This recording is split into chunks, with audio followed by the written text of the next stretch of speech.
Saudações a todos, esse é o nosso Podcrim. Estamos aqui encaminhando o fim da segunda temporada, com nomes que a própria repercussão, né, Davi, dos episódios tem nos dado um feedback muito bom. A gente estava comentando agora, pessoas até de fora do estado, a gente que pensava em fazer uma coisa, às vezes ficava em dúvida, né? Com certeza. Será que vai, será que não vai? E a gente recebe a todo tempo mensagens, cadê os episódios, gravem mais. E hoje estamos finalizando mais uma temporada. Estamos aqui com nada mais, nada menos do que Rômulo Moreira, procurador de justiça, professor de processo penal da Unifacs. E, professor, antes de lhe dar as boas-vindas, todo convidado que vem aqui, a gente costuma fazer um agradecimento especial por acreditar, né, no projeto, por ter pelo menos uma referência de uma pessoa, ter visto o projeto, de entender e saber como a gente trata o projeto. A gente sempre busca trazer pessoas que possam contribuir à disseminação do conhecimento. Eu julgo que tem sofrido um pouco com as redes sociais, muita coisa boa também, mas muita coisa também ruim. E a gente tenta passar um conteúdo dinâmico. Eu sempre peço aos convidados para tentar usar. Sei que em certos assuntos é difícil, a gente estava brincando aqui, como é que a gente vai falar de controle de constitucionalidade com um vocabulário popular? Às vezes é difícil, mas que a gente tente fazer esse esforço para até pessoas simpatizantes do direito possam também beber aqui do nosso conhecimento. Quero lhe agradecer em nome do Podcrim por ter aceitado o convite. Eu fico assim honrado, extremamente feliz com a presença do professor Rômulo aqui, Davi. E vou lhe passar a palavra para você dar as suas boas-vindas também. Eu queria também cumprimentar todos e todas que nos assistem, dizer que realmente é motivo de muita satisfação para a gente presenciar tantas pessoas cobrando até da gente os novos episódios, cobrando os cortes, enfim, a gente vem numa crescente bacana e vocês fazem parte disso. Então, obrigado, continuem a nos assistir, divulguem o nosso conteúdo. E queria também estender os meus agradecimentos ao professor Rômulo, professor de todos nós. Eu ouso dizer que na Bahia, quem não conhece o nome Rômulo de Andrade Moreira não conhece processo penal. O professor Rômulo é realmente uma referência nacional no processo penal, disparadamente um dos maiores nomes de processo penal da Bahia, se não o maior. Então, professor, receba aqui os meus agradecimentos também. A gente sabe que dispor de um tempo para vir aqui bater um papo é sempre muito delicado. A gente tem uma agenda, às vezes, mais apertada. Imagino a do senhor. Então, muito obrigado. E já se sinta convidado para os próximos episódios, que com certeza a gente vai abusar.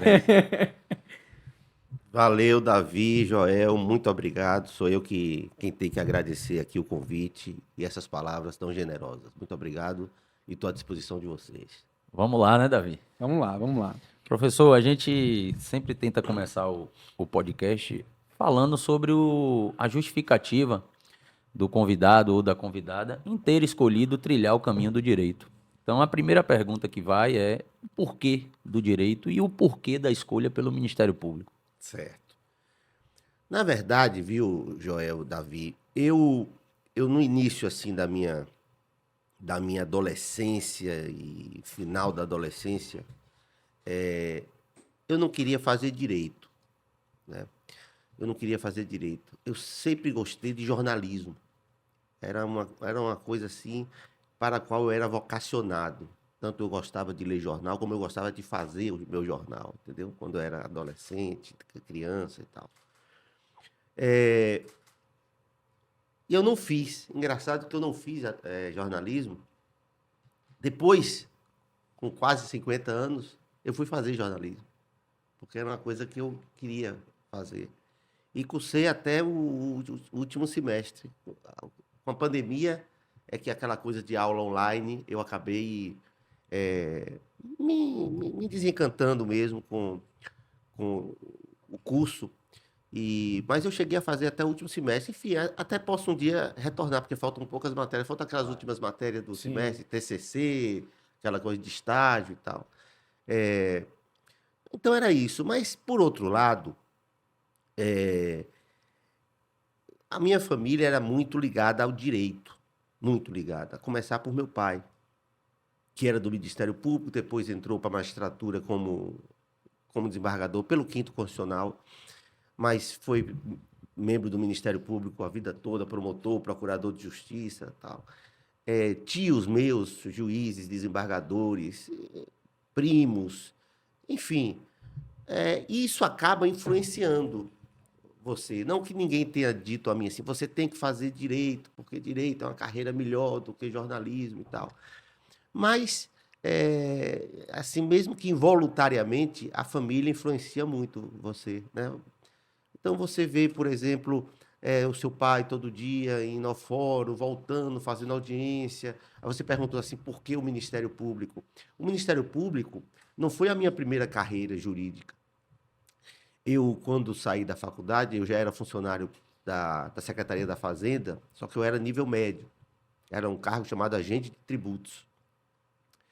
Eu fiz esse concurso e acabei ficando lá na Secretaria da Fazenda. E aí eu me interessei muito por direito tributário, porque era o material com o qual eu trabalhava, era direito tributário. Quando eu saí da faculdade, pensando em fazer Ministério Público, com certeza influenciado por meu pai, que você veja que eu nunca fiz outro concurso senão esse da Fazenda, surgiu um concurso para procurador da Fazenda, que hoje já é um cargo só, né? Eles unificaram o procurador do Estado. Na minha época era procurador do Estado e procurador da Fazenda. Houve uma lei que uniu. Você é procurador do Estado só, especializado na área tributária, né? Então, hoje, se eu não tivesse ido para o Ministério Público, eu seria procurador do Estado, de carreira. Meus colegas daquela época, todos são procuradores do Estado. Mas eu fiz porque foi a primeira coisa que me surgiu, assim. Eu tinha que, como eu não queria advogar, eu queria fazer concurso público, eu fiz lá tal, mas eu fiquei na Fazenda muito pouco tempo, acho que 1 ano e meio, mais ou menos. Surgiu o concurso para o Ministério Público. E aí, eu não tive dúvida, fiz, isso já tem o quê? Eu sou da turma de 91, 32, 33 anos, né? Sou da turma de 91, do Ministério Público, né? Muita gente que está assistindo aqui nem era nascido quando eu já era. Eu mesmo tinha um Eu ano de também idade. não. Eu não era nem tinha um ano. nascido. Eu vim 2 anos depois. São Não, 33 3 anos de De Ministério carreira. Público. De Muito carreira. tempo. É isso. Eu acho que o meu pai me influenciou muito, sem nunca ter forçado a barra. Eu seria injusto dizer isso dele, sabe? Mas influenciou no exemplo que ele foi de promotor. Eu gostava de assistir os júris que ele fazia no interior, gostava das discussões, dos processos, os processos criminais, né, me seduziam, as conversas que ele tinha. Naquela época, né, promotor e advogado eram muito amigos, não tinha essa disputa que tem hoje, essa coisa meio acirrada, sabe? Isso, Então, na minha casa, frequentava advogado, depois de júri eles iam lá jantar, tudo uma amizade. E isso tudo deve ter me influenciado, eu acabei fazendo concurso para o Ministério Público, estou aí há 33 anos. Eu nunca quis, por exemplo, magistratura, nunca foi eu sempre digo, eu nunca fui vocacionado para magistratura, nunca quis ser juiz. Acho que... Agora, eu vejo o Ministério Público, porque outro dia eu estava discutindo com um colega na faculdade, aqui na Fax, um determinado tema, uma tese, né? Uma tese jurídica. Ele não é da área criminal, ele é da área, basicamente, tributária. Mas ele tinha pegado um caso de crime de prefeito, Decreto-Lei 201, porque o sujeito era parente dele, ele acabou pegando. E ele tinha uma tese, né? Uma tese interessante, mas com a qual eu não concordei, né? Não concordei, era uma tese defensiva, importante. Mas eu disse, rapaz, eu não concordo por isso, e dei as minhas razões jurídico-penais, né? E ele disse assim, rapaz, engraçado que ele disse assim, eu já consultei outros advogados e ninguém concorda, quer dizer, só ele que tinha... Aí ele disse, não, você está com uma visão de Ministério Público, entendeu? É isso que me incomoda hoje, você achar que ser do Ministério Público é ter uma visão antigarantista. Perfeito. É ter uma visão voltada apenas para a acusação. Isso é um equívoco gravíssimo, que infelizmente é um equívoco que está sendo passado para as novas gerações de promotores e promotoras e procuradores da República e procuradoras da República. Você entra no Ministério Público preparado apenas para acusar, com essa mentalidade de acusação, né, sem se atentar para as formalidades próprias do processo penal, para os direitos e garantias individuais, para as normas constitucionais. Então, é como se você dissesse assim, eu tenho que acusar a todo custo, porque ainda que em prejuízo das formalidades, das solenidades da lei, por quê? Porque eu sou do Ministério Público. Eu acho o contrário, né? Esse exemplo é que eu tive de meu pai, que nunca foi esse acusador sistemático, que tinha a hombridade, por exemplo, de pedir absolvição no tribunal do júri ou no processo. Tinha, sem nenhum problema. Isso não é um demérito. Isso é apenas falta de prova. Se você não tem prova robusta, você tem que pedir absolvição. Não tem nenhum problema nisso. Eu, como procurador de justiça, já há muitos anos, não tenho nenhum problema em pedir absolvição, em impugnar pela absolvição nos meus pareceres. Pelo contrário, eu acho que a liberdade é muito mais bonita do que a prisão. Eu acho mesmo. Acho que pugnar pela liberdade de alguém, sempre que é possível, é melhor, é mais bonito. Você vai ter alguém livre do que alguém preso. Eu tenho essa visão. Então, eu vejo o Ministério Público assim. Eu não me arrependo de ter saído da Procuradoria do Estado para ir para o Ministério Público, porque eu nunca fui esse acusador sistemático. Talvez tenha cometido, talvez não. Certamente cometi alguns erros, principalmente no início da minha carreira, até um pouco pela influência de outros colegas, etc. Posso ter cometido excessos, cometi excessos, até os reconheço e lembro de alguns. Mas hoje a minha visão de Ministério Público é muito clara. Eu acho que a gente tem o dever de pugnar, mesmo que a defesa não faça, pelo devido processo legal. Coincidentemente, hoje coincidentemente, veio um processo em que eu vou alegar uma determinada coisa, que é a diminuição de pena, que a defesa não alegou. Simplesmente não alegou. O advogado errou. E a pena está mal aplicada. O juiz não aplicou a pena corretamente, a meu ver. E eu vou pugnar ao tribunal que, de ofício, diminua a pena. Isso, para mim, é Ministério Público. Está lá na Constituição. Nós somos garantidores do ordenamento jurídico. Se você tem o artigo 59 e o artigo 68 do Código Penal que trata da aplicação da pena, se esses artigos não forem observados, você tem como, chamamos, né, antigamente chamava fiscal da lei, como custos legis, você tem que pugnar. Tem a defesa feita ou não. Entendeu? Então é isso. Professor, e essa paixão pelas ciências criminais, ela veio já no início do curso do direito, talvez pela influência de seu pai, ou você já entrou no Ministério Público sabendo que queria desempenhar funções junto a uma promotoria vinculada à área criminal? Olha, veja bem, como eu lhe disse, eu não vou dizer assim para não ser hipócrita, viu, Davi? Essa paixão pelas letras jurídicas.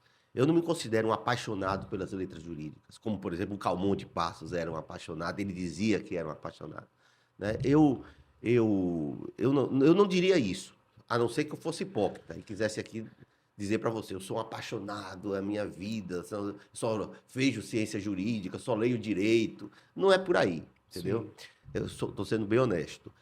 Na faculdade, o que aconteceu comigo é que eu tive um grande professor de processo penal, que foi o professor Torinho Neto, que é sobrinho do Torinho Filho, do famoso Torinho Filho, que ainda está vivo. Acabou de lançar, com 94 anos ou 95 anos, acabou de lançar 2 volumes, comentários ao Código de Processo Penal pela Juruá. Com 95 anos, até hoje discute processo penal e está atualizado. Não foi ele, Torinho Filho é radicado em São Paulo há muitos anos, apesar de ser baiano e tal. Mas eu tive um grande professor que foi Torinho Neto, né? Juiz federal, depois foi desembargador federal do TRF. Eu ia fazer essa pergunta, se o que foi magistrado do TRF foi o Neto ou o filho? Não, o filho, ele se formou aqui na Bahia, foi para São Paulo para fazer um concurso público de promotor de justiça. Passou. Ele foi contemporâneo de Celso de Mello. Celso de Mello foi o mesmo concurso, ele era promotor. Ele conta que é muito amigo de Celso de Mello, apesar de Celso ser bem mais jovem que ele. Mas foram contemporâneos no Ministério Público. E aí ele ficou lá, se radicou lá em São Paulo. Ficou em Bauru muito tempo, enfim. E nunca mais voltou a morar. Apesar de vir todo ano, ele vem no dia de finados visitar o túmulo do pai e da mãe, né? Todo ano, rigorosamente. Mas o meu professor foi Torinho Neto. Sobrinho dele, que foi juiz federal, depois desembargador federal. Então, eu tive esse grande professor de processo penal. Né? Eu me lembro que, na época, o livro adotado pelo professor Torinho Neto era o de Torinho Filho, do tio dele. Né? Eram 4 volumes, enormes. Hoje ninguém mais faz isso, né? Mas eu me lembro que eu li toda essa coleção de Torinho Filho. Então, eu me apaixonei me apaixonei, eu disse que eu não ia dizer isso, né? Acabei dizendo, tá vendo? Ato falho. Eu acabei me influenciando e querendo pesquisar muito o processo penal. Foi uma coisa assim que processo penal e penal, né? Apesar de eu não ter tido um bom professor de direito penal, um professor bastante fraco, mas eu gostava da parte geral do direito penal, da teoria geral do crime, e tive um colega no Ministério Público, que hoje está em Brasília, o Wellington, que sabia muito de direito penal e de teoria geral do delito. Então, nós discutíamos muito. Mas eu desisti de direito penal porque eu acho que, para saber direito penal e para saber teoria geral do crime, você tem que saber filosofia, tem que falar alemão, tem que ler alemão e saber os filósofos. Como eu não sabia nem uma coisa nem outra, eu falei, eu vou ficar aqui no processo penal, que aqui dá para gente dar uma disfarçada, entendeu? Mas é isso, eu fiquei assim, de processo, então, eu sempre fiquei assim, estudando o processo penal. Dei um tempo em processo penal, durante esse período da Fazenda, da Secretaria da Fazenda, como procurador da Fazenda, porque aí eu tinha que estudar direito tributário. Aí aprendi bastante direito tributário, estudei muito pelos clássicos da época, Leomar, Baleeiro, que tinha um livro clássico e tal. Mas nesse período eu continuava estudando porque minha meta era ser do Ministério Público, então eu nunca deixei de estudar as outras matérias. Depois já aqui em Salvador, eu fui fazer o curso de Calmon de Passos, que para mim é um divisor de águas. Eu sou Rômulo antes de Calmon e depois de Calmon. Apesar de eu conhecer Calmon desde criança, porque ele era vizinho de meu pai, de apartamento de porta, assim, éramos vizinhos, mas eu não conhecia Calmon, eu conhecia Calmon como meu vizinho. Não como jurista. Não como jurista. Depois, ele já tinha saído da Unifax, da Federal, e ele colocou o curso dele na Unifax, esse curso de especialização em processo. Eu fui aluno dele, até com o Rodolfo Pamplona, aquele juiz do trabalho, nós fomos colegas. E, assim, Calmon, para mim, é o maior jurista que eu já conheci de todos os tempos do Brasil, para mim, é Calmon de Passos. E Calmon foi do Ministério Público o tempo todo, foi promotor, depois procurador de Justiça, né? Sempre foi do Ministério Público, claro, ligado sempre ao direito ao processo civil, né? E Calmon realmente foi um divisor de águas, aprendi muito. Você veja, eu aprendi processo penal com Calmon de Passos, sempre Calmon tem nunca dado uma aula na vida sobre processo penal. E Calmon disse isso no livro que eu escrevi, no meu primeiro livro, ele fez o prefácio, aí ele dizendo que não entendeu por que eu pedi a ele, um sujeito que nunca tinha escrito uma linha sequer de processo penal. Mas Calmon sabia tanto que às vezes eu tinha dúvidas, às vezes dúvidas práticas de processo penal, e eu ia para Calmon. E Calmon dava a resposta certa. Sim, quer dizer, Calmon já tinha anos, décadas que tinha largado, que tinha se aposentado, né? Mas ele sabia, ele tinha a sensibilidade do direito para lhe dizer, vá por esse caminho, vá por esse. Agora, depois você estude, vai procurar jurisprudência, vai procurar doutrina, mas o caminho é esse, né? Depois desse curso de Calmon, eu tive a felicidade, eu e Pamplona, porque o curso era de processo, o primeiro ano só processo civil. O segundo ano era processo civil, processo penal e processo do trabalho. E Calmon chamou, na época da Federal, quem ensinava processo penal era Edson Dwyer, no curso com ele. E quem ensinava direito do trabalho, processo do trabalho, era Rodrigues Pinto. Está até vivo o Rodrigues Pinto ainda. Rodrigues Pinto é um que tem um livro que as faculdades todas recomendam esse livro. Sim, exatamente. Ensinava processo de trabalho no curso de Calmon. E Edson Dwyer, que foi um grande, grande professor, grande advogado criminalista, grande tribuno, ele dava processo penal. Quando Calmon foi para a Fax, eles não acompanharam o Calmon. E aí, Calmon perguntou a mim e a Pamplona se a gente queria dar a aula de processo penal e processo de trabalho. Então, depois do primeiro ano no curso, no segundo ano, nós éramos alunos e professores, porque a gente continuava tendo aula com ele de processo civil, mas uma vez por semana era aula de processo de trabalho, Rodolfo, e eu processo penal.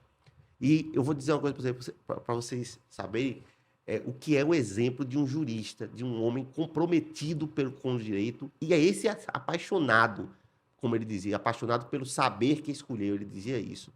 Rapaz, Calmon nunca perdeu as aulas dele eram segunda e quarta, de 8 às 10. Ele nunca faltou. E nas aulas nossas de processo penal e processo de trabalho, Calmon não faltava. Ele ficava na primeira fila. É uma coisa inacreditável. Só os colegas nossos, é que podem testemunhar isso. Rodolfo Pamplona está aí para testemunhar. Ele ficava na primeira fila, com a agenda dele, que ele tinha uma agendinha, anotando as coisas.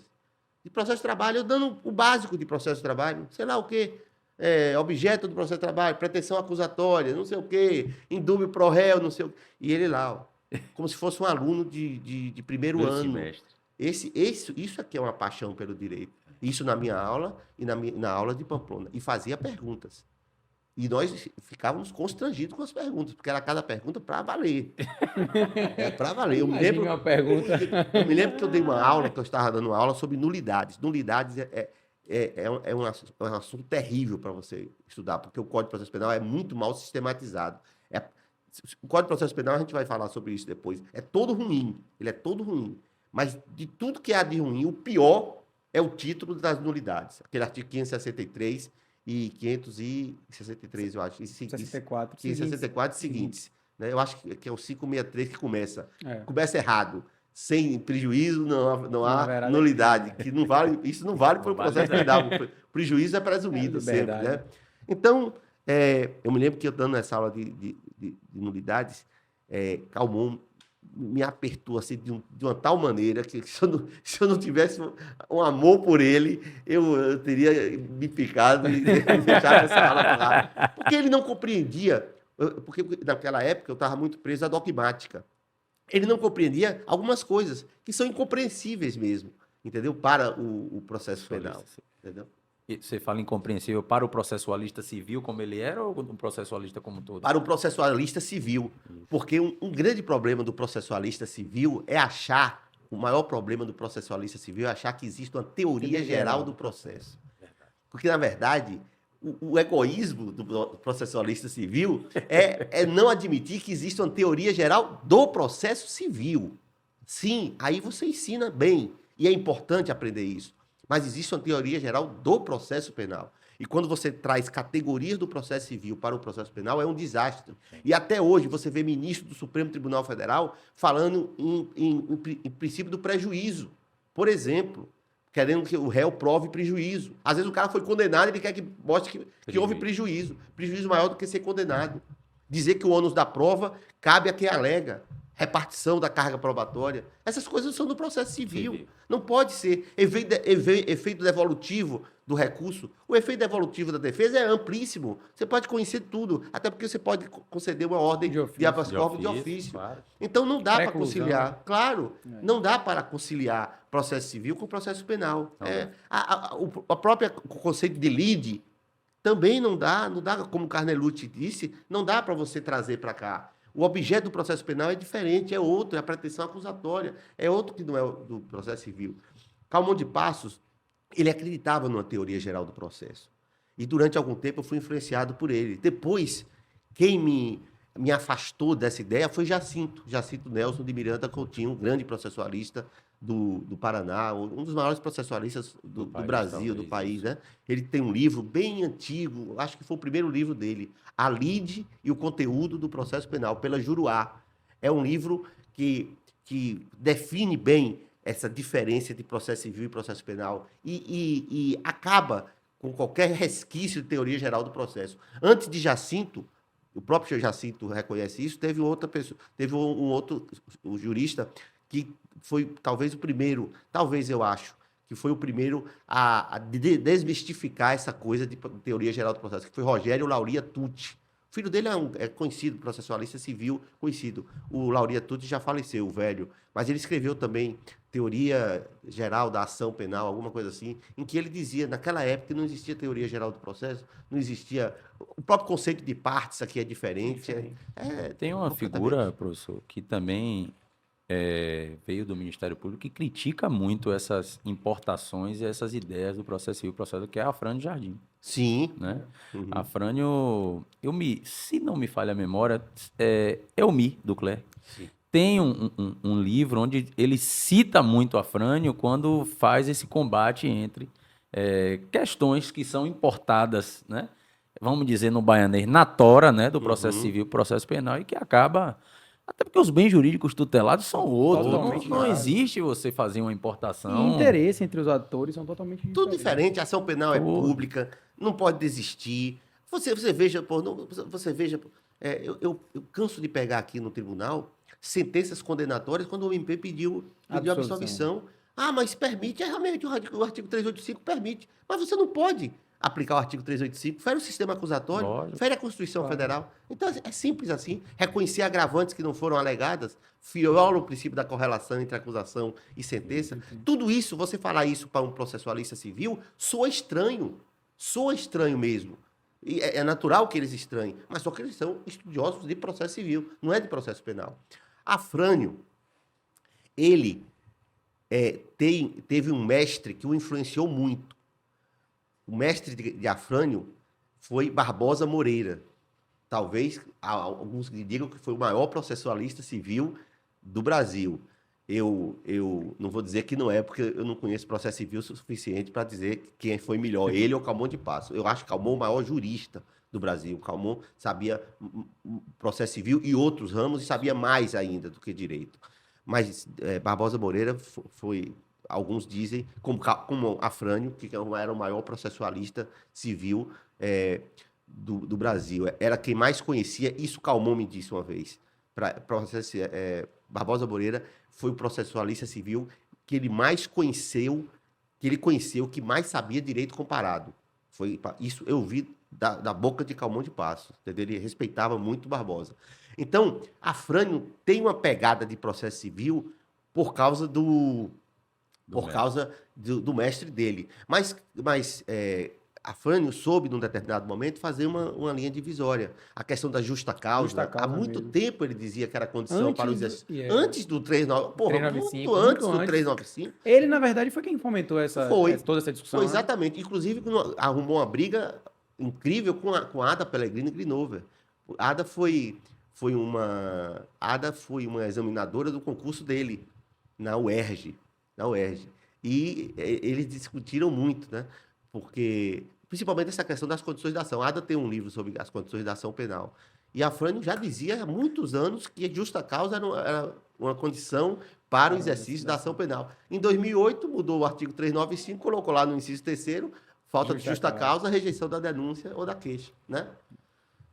E sua trajetória dentro do Ministério Público, professor, como foi? A gente sabe, a gente também tem um público que presta concurso, e assim, se o senhor puder nos dizer um pouco como foi essa trajetória sua para o Ministério Público, qual foi sua primeira comarca ali, claro que de uma maneira mais resumida. Se puder também. Porque são 30 anos, né? Até chegar a procurar.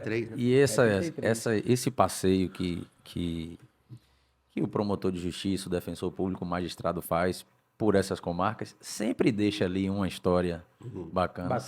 Se o senhor puder contar uma história, primeiro falar a trajetória. E um processo que tenha te marcado. E assim, uma história curiosa assim, desse passeio entre comarcas do interior até a chegada na capital. Eu vou, assim, para não falar da minha trajetória, posso falar evidentemente, mas quem está assistindo aqui, os estudantes, tem que saber o seguinte: Ministério Público Estadual, você vai ter que ir para o interior do estado. E hoje não é fácil chegar à capital. Até porque você já tem comarcas de entrância especial que são do interior, como Feira de Santana, Ilhéus, Itabuna, Jequié. São cidades de entrância especial. Na minha época, era assim, comarca de primeira, segunda e terceira. Então, só tinha uma entrância especial, capital, né? Então, você vai, é uma carreira demorada. É uma carreira que exige sacrifício, porque você vai ter que ir para o interior. E você não chega fácil à capital. A minha turma, todo mundo chegou em 4, 5 anos. Uma coisa assim absurda. Só não chegou em 4, 5 anos quem não quis. Porque muitos não queriam, e depois se arrependeram, mas muitos não queriam, porque ganhavam o eleitoral. Então, o eleitoral era quase o salário promotor. Então, você duplicava o salário. E você só trabalhava de eleição em eleição. Era um negócio maravilhoso ser promotor eleitoral, entendeu? Mas eu dizia, eu fui para... Você tem que ir para o interior, você exige um sacrifício. No Ministério Público Federal, menos. Porque as cidades que são ofertadas são cidades maiores. Então, Mais você vai ser estruturadas. mais estruturadas, muito mais estruturadas. Muito mais, Você lógico. vai para uma comarca como Feira de Santana, você passa num concurso, vai direto para Feira de Santana. Às vezes você vai para um lugar lá nos cafundós do Amazonas, por exemplo. É possível que isso aconteça. possível. Acontece, claro. Claro. Né? Mas é mais difícil. Falando assim de minha trajetória, minha primeira comarca foi Itajibá, onde aconteceu um episódio que eu sempre lembro, que foi muito tocante. Depois de Itajibá, eu fui para outra cidade chamada, deixa eu ver, a segunda comarca foi Inhambupe, aqui, Inhambupe. Depois de Inhambupe, eu fui para Castro Alves e finalmente Feira de Santana, depois Salvador. Então é isso, você quer ser membro do Ministério Público ou da magistratura estadual, você vai para o interior, vai passar. A carreira hoje não está rápida, não está fácil, né? Assim como, por exemplo, chegar a procurador de justiça, a minha turma, a minha turma chegou e tal, mas hoje está muito difícil, até por causa da compulsória, com 75 anos, o cara passa mais tempo, ninguém quer se aposentar, porque quando se aposenta, você tem uma perda salarial importante. Então, as pessoas hoje, às vezes, ficam no sacrifício, mas continuam na procuradoria, porque sabe que vai ter uma perda. Então, às vezes, tem um filho ainda que precisa de ajuda, um neto, uma coisa, o cara acaba não quer advogar, né? Porque quem quer advogar se aposenta e vai advogar, como tantos promotores e procuradores fazendo isso. Mas, na minha primeira comarca, quando eu entrei no Ministério Público, nós tínhamos, não essa lei agora, 8.625, a lei orgânica do Ministério Público, nós tínhamos uma outra lei, acho que número 41, nunca esqueço. Esta lei, que tinha vários artigos não recepcionados pela Constituição Federal, ela dizia o seguinte, você veja que absurdo, aqui, que nós éramos submetidos, os promotores. E nós éramos submetidos e tínhamos que fazer isso, porque, senão, a corregedoria ia lá em cima. E a gente estava no estágio probatório. Naquela época, o estágio probatório eram 2 anos. Acho que agora são 3. São 3, né? Salvo engano, sim. Também acho que, salvo engano, são 3. Naquela época, a lei dizia assim, o promotor que não recorrer de uma sentença absolutória tem que justificar ao Procurador-Geral de Justiça. Você imagina. Nós tínhamos que justificar por que não recorremos de uma sentença absolutória. Você colocar isso para um jovem no estágio probatório, era você obrigar o cara a recorrer. Quem era louco de não recorrer? Você no estágio probatório, você contra, quer dizer, e qual é a justificativa? Então, era difícil. A gente praticamente era obrigado. Hoje não existe mais isso. Pelo contrário, né? Aí aconteceu o seguinte. Quando eu cheguei em Itajibá, minha primeira comarca. E naquela época, hoje também, claro, havia o controle externo da atividade policial. E nós éramos cobrados mesmo. O corregedor dizia, tem que visitar a delegacia e fazer relatório. Pronto. Aí, toda semana, eu ia na delegacia de polícia.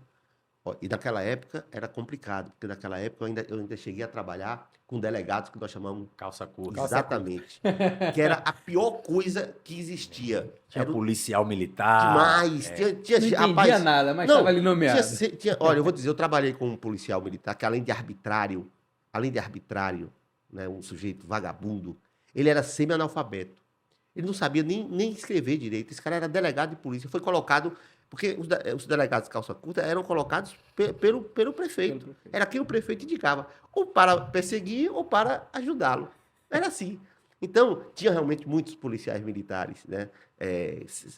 Sem nenhum preparo. Não é demérito, mas você tem que ter no mínimo, você tem que fazer concurso. Mas se não tivesse concurso, você tinha que ser pelo menos bacharel em direito. Para saber o que é um flagrante delito. Enfim. Claro, básico. Coisas básicas, né? Básico, não sabia. E eu ia semanalmente na delegacia de polícia, fazia meu relatório e tal. Em Itajibá, era uma cidade que o índice de criminalidade beirava 0. Era uma cidade, não sei como é que está hoje, mas muito tranquila. Não tinha criminalidade, praticamente. Né? O processo lá era só cível. E eu via sempre um preso lá, um cara preso. Logo quando eu cheguei, eu fiquei assustado porque ele estava fora da cela, varrendo a delegacia de polícia. Varrendo. Né? E aí eu soube que ele tinha sido... Claro, perguntei ao delegado de polícia, como é que o cara está fora da cela. O delegado, olha, doutor, esse homem, ele cometeu um homicídio. Aí eu fui olhar depois o processo, ele deu, nunca me esqueço, ele deu uma foiçada, uma foice, um golpe de foice num cara que praticamente soltou essa parte do sujeito. Então, foi tão violento o golpe que o braço ficou quase do lado de fora, só preso pela pele. Numa briga na fazenda, ele matou o sujeito. Esse sujeito, ele está aqui há não sei quanto tempo preso, preventivamente, e era um sujeito que ficava varrendo a delegacia.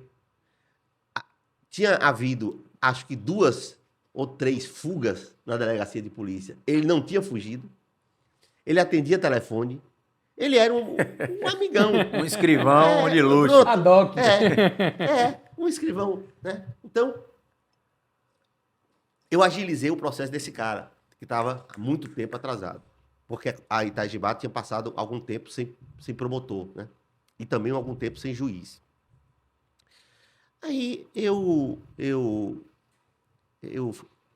conversei com a juíza para a gente marcar. A juíza depois futuramente ia ser minha esposa, quem diria, né? Mas foi minha primeira comarca, eu conheci minha esposa. Por isso que eu saí. Eu não poderia ficar com o juiz e promotor tendo um caso, né? Não pode isso, né? Então, a gente agilizou e fez o júri. O júri dele foi feito pelo melhor advogado da região. Era meu primeiro júri, imagine. Meu primeiro júri eu fiz com o melhor advogado da região, que era um advogado de Jequié. Esqueci o nome dele. O filho eu me lembro perfeitamente. O filho chamava-se Virgílio. O pai eu esqueci. Mas quem é de Jequié conhece esse velho advogado. Tinha não sei quantos júris, né? E a gente agilizou o processo. E eu me lembro que eu fiz o júri quase todo escrito.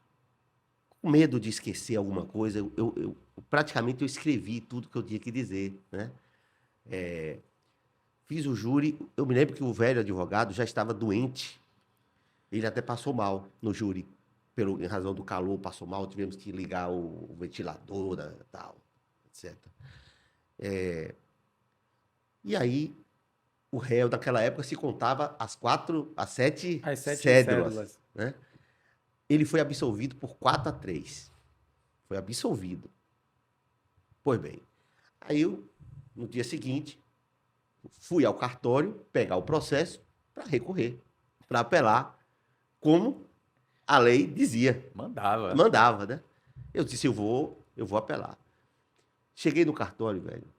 Quem eu encontro lá? O réu.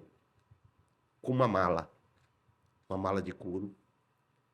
Estava lá no cartório conversando com o escrivão. E eu já conhecia ele. Pelo menos há uns 6, 8 meses. Né? Nos tratávamos com certa intimidade. Aí falei, vai fazer o quê? Vai viajar? Ele disse, vou, doutor. Meu irmão me mandou um dinheiro. Vou para São Paulo, vou trabalhar na construção civil com meu irmão. Vou mudar minha vida. Aí, rapaz, aquilo ali foi um choque para mim. Um choque. Eu disse, eu vou apelar? Eu vou acabar com a vida desse cara? Aí peguei o processo, fui para minha casa e aí liguei para meu pai. Meu pai, um velho promotor, né? E liguei para meu pai e liguei para 2 colegas dele, que eu considerava como tios, né? E contei toda essa história. Disse, rapaz, esse cara não pode, é um absurdo, esse cara tá recuperado. Esse sujeito não vai matar nenhuma mosca mais. Ele passou não sei quanto tempo preso, aí disse lá o tempo, o período que ele passou preso. Esse sujeito vai viajar para São Paulo, eu vou apelar. Ainda devo pedir para ele proibi-lo de Viajar, se viajar, aventar na comarca. Trocar de comarca. fazer isso.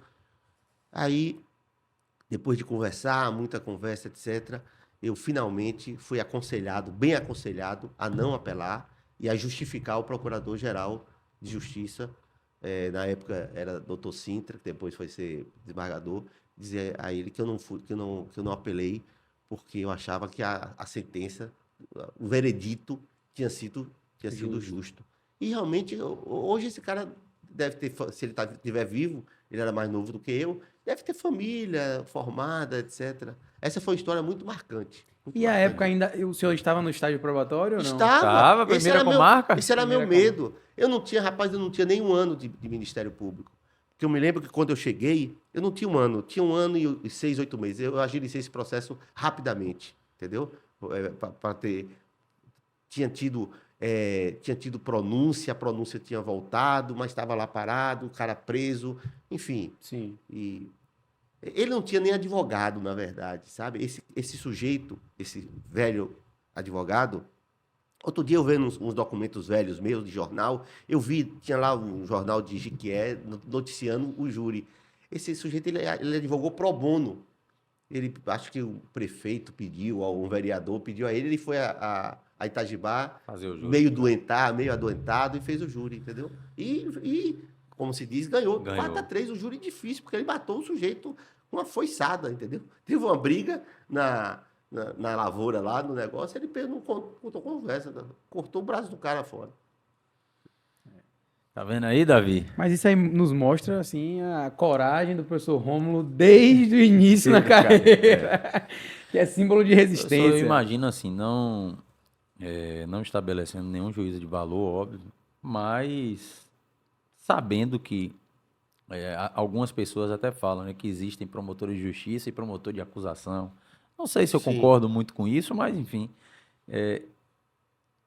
O senhor pensa, só antes da gente entrar aqui propriamente dita nas questões do pacote, o senhor pensa que há um preconceito,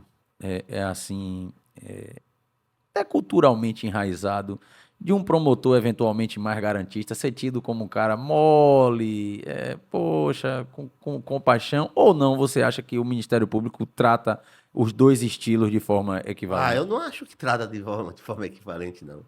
Eu acho ao contrário, eu acho que há um preconceito com o promotor que é garantista, que se diz garantista. Né? Porque o que é o garantista, sem querer entrar no garantismo penal de Ferraioli. Não vou aqui dar aula sobre garantismo, até porque não tenho essa capacidade.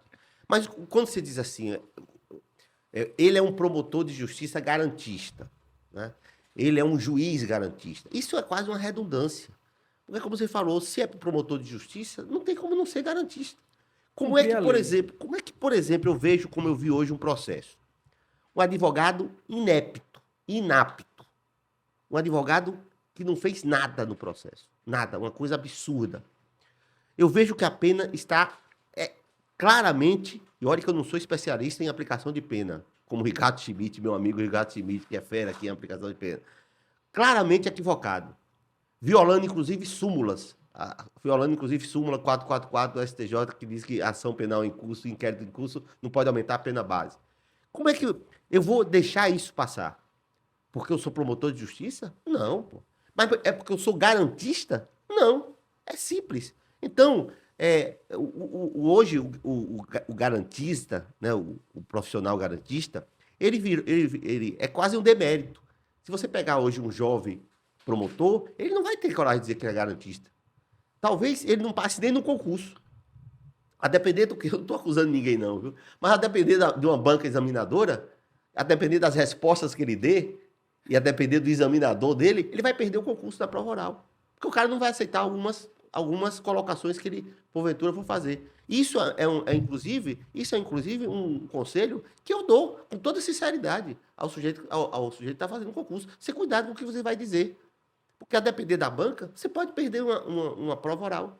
Porque o examinador não gostou da forma como você disse. O examinador, por exemplo, não gostou de você ter dito que um juiz não pode condenar se o promotor pediu absolvição. Você não pode dizer isso porque você desconhece o artigo 385 do CPP. Você não pode dizer que a defesa tem que provar a legítima defesa. Porque ela alegou legítima defesa, tem que provar a legítima defesa. Não é você que tem que provar que o crime não foi... Albergado. Não houve legítima defesa. Então, é quase que hoje, pejorativamente, se chama o cara de garantista. Pejorativamente. Então, há essa diferença mesmo. Agora, se você disser assim, Rômulo, você se acha garantista? Olha, eu sou o seguinte, dentro das minhas possibilidades, eu procuro cumprir as normas constitucionais. É isso aí. Se tem alguma norma infraconstitucional que é incompatível, seja formal ou materialmente, com a Constituição, eu abandono a norma infraconstitucional e vou para a Constituição Federal. É assim que eu vejo. Eu não sou daqueles que acham que tudo tem que estar no Código de Processo Penal. A questão da prova ilícita. A prova ilícita é proibida pela Constituição. Pronto. Mas nunca se desentranhou prova ilícita de processo. Nunca. Aí, quando se alterou o CPP para dizer que a prova ilícita... Depois a gente pode falar sobre prova ilícita, né? Outro absurdo que o Supremo fez Foi agora. até objeto do pacote, exatamente. Então, depois que se disse que prova ilícita tem que ser desentranhada dos autos, aí os juízes passaram a desentranhar a prova ilícita dos autos. Por quê? Porque não estavam no CPP. Eles não faziam isso porque não estavam no CPP. Mas se a prova é proibida, se a Constituição está dizendo que é proibida, precisava alguém dizer, no nível infraconstitucional, que tem que ser desentranhada? É claro que tem que ser desentranhada. Como não precisava dizer, e agora disse, e o Supremo desdisse, que um juiz que conhecer prova ilícita não pode julgar mais porque ele está contaminado. Colocou-se isso no CPP, o Supremo disse que essa história aí é inconstitucional. É inconstitucional. Absurdo. Eu tive, Davi, só para contextualizar, eu estava começando a advogar na época, obviamente que eu não vou citar nome aqui de nada, mas teve um parecer do professor Rômulo, oficiando já como procurador, era um caso interessante. O rapaz tinha sido pego numa BR com a quantidade absurda daquele comprimido que se chama Rebite. Sim.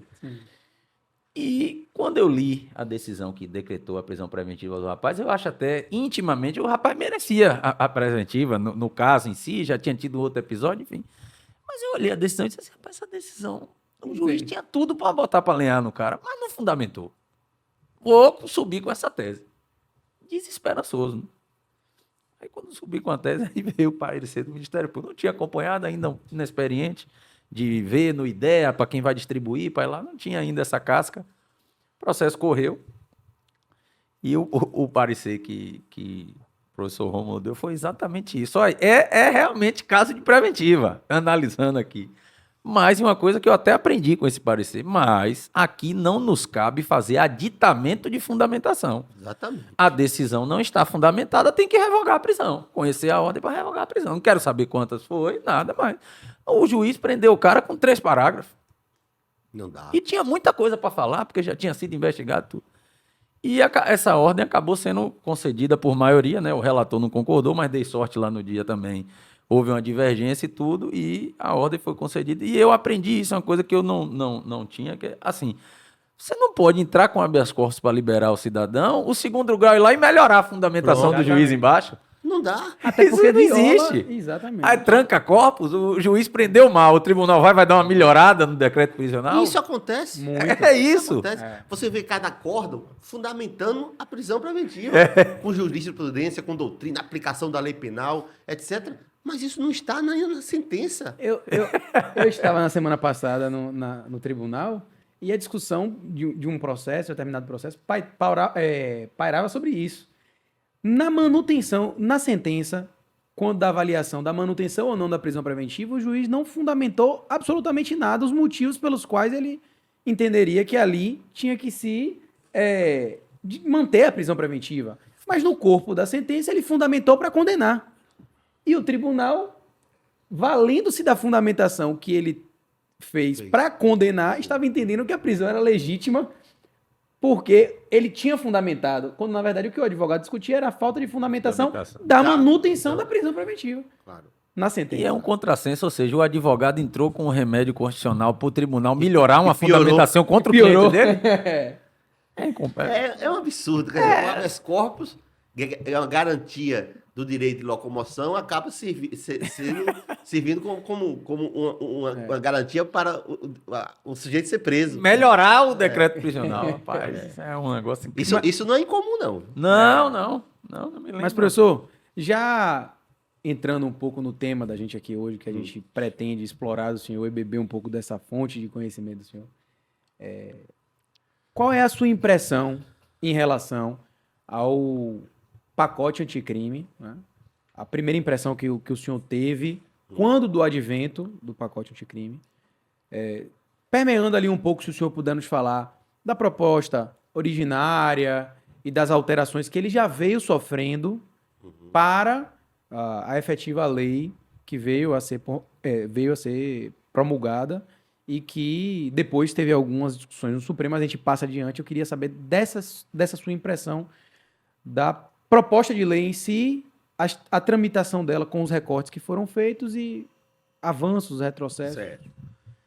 O pacote anticrime, ele, na verdade, ele é fruto de 2 projetos de lei. Um saiu do gabinete de Moro, portanto não pode prestar, nada que sai daquela cabeça pode prestar. E outra é originário do gabinete do ministro Alexandre de Moraes. O pacote anticrime, eu costumo dizer o seguinte, no processo penal, para o Código de Processo Penal, foi muito bom. Foi um projeto de lei, foi a mais importante, sem nenhuma dúvida, a mais importante reforma que o CPP sofreu nesses 1942 entrou em vigor, né? Então tem 81 anos. Em 81 anos, o que houve de mais importante em termos de reforma, porque nós nunca tivemos, nesses 81 anos, a vontade política de fazer um novo código, que é o ideal, um novo código. Perdemos uma grande oportunidade que foi depois de 88. Ali nós deveríamos ter feito um novo código, à luz do sistema acusatório, do princípio acusatório. Perdemos esse time. O processo civil, veja, modificou-se. A gente continua com essa coisa arcaica e o Supremo ainda fez força para continuar a coisa arcaica, né? Com esses julgamentos que a gente vai falar. Então, no que toca o Código de Processo Penal, a Lei Processual Penal, o pacote de crime é muito bom. Mas ele endureceu penas. Ele teve outras modificações feitas na Lei de Execução Penal, em outras leis, que são gravosas. Mas, no que toca o processo penal, não. A começar pelo primeiro artigo que modificou, que é o artigo 3º-A. Esse artigo, ele disse o que a Constituição queria que ele dissesse. Que o processo penal brasileiro tem a estrutura acusatória vedada ao juiz, a iniciativa na investigação criminal e a substituição probatória do órgão acusador. Isso é puro sistema acusatório. Isso é princípio acusatório. O sistema acusatório tem como princípio reitor o acusatório. O sistema inquisitivo tem como princípio reitor o princípio inquisitivo, né? Então, eu gosto muito do pacote anticrime do ponto de vista do processo penal. O artigo 3º-B e seguintes, que tratou do juiz das garantias, a gente vai falar isso depois, isso é fundamental, era fundamental ter juiz das garantias no Brasil. Toda a América Latina, América do Sul e a América Central tem um juiz das garantias. Eu posso dizer que quase todos os países, ou talvez todos os países, têm um juiz que trabalha na fase da investigação. Uns dão o nome de juiz das garantias, outros não, né? Outras questões, a obrigatoriedade da audiência de custódia em 24 horas, a ilegalidade da prisão, se ela não for feita em 24 horas, a impossibilidade do juiz que atuar na fase investigatória de atuar no processo, a impossibilidade do juiz que tomou conhecimento da prova ilícita julgar. Tudo isso são inovações alvissareiras, quer dizer, a gente... E veja, e você colocando uma coisa que é importante, você colocando... É porque logo depois foi suspensa. Esses artigos foram suspensos pela liminar de Fux. Ficou o 28 do arquivamento, que eles agora também repristinaram o velho 28, né? A gente pode tratar disso também, do arquivamento do inquérito. Mas, fora esse artigo 28, foram suspensos a eficácia, foi suspensa a eficácia desses artigos todos, né? Então, você veja, um artigo como o 385, que a gente tratou aqui. O artigo 385, para quem não lembra, é aquele que proíbe, que permite que o juiz condene, tendo havido pedido de absolvição do Ministério Público, e que ele reconheça agravantes, ainda que não tenham sido alegadas pela acusação, nem na denúncia, nem nas alegações finais. E nas alegações não pode, não. Tem que ser na denúncia mesmo, para respeitar o princípio da correlação. Se faltou agravante, não tem problema nenhum. Você adita a denúncia, estabelece-se o contraditório lá na mutácio libelli, está tudo resolvido, condena o cara com agravante sem nenhum problema.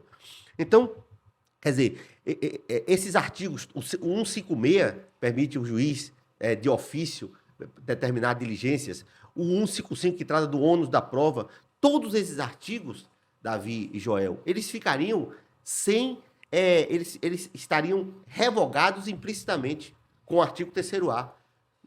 As aulas seriam dadas assim. Olha, em razão do artigo 3º-A, o artigo 385 foi revogado implicitamente. Não pode mais. Por quê? Porque o nosso processo tem estrutura acusatória.